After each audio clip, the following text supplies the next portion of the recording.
Hi guys, for today's video, bibisitahin natin ang antiques dito sa Tewksbury guys. Hindi lang ito ang antiques dito sa Tewksbury guys, maraming antique dito.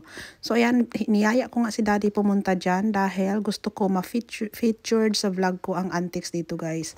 So pag sinabing antiques, sobrang mga matatagal na talaga ng mga bagay, siguro mga ilang dekada na, mga 200 years, 300 years or more than that.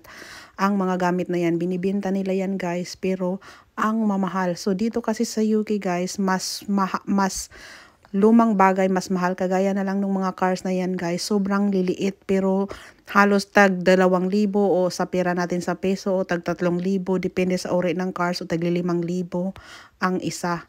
So ganun kamahal dito guys. Meron tingnan nyo, ang liliit lang ng mga gamit niyan guys, pero grabing mamahala yan. May mga alahas din sila.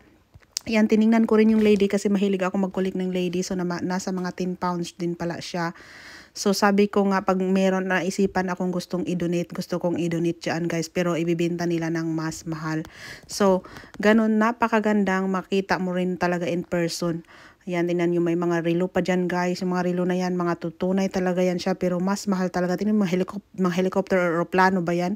Ang mahal niyan guys. Ganyan lang kaliliit na mga sasakyan. Pero grabe, mabigat yan siya bawat per sasakyan. Pero ang gaganda ng mga cars.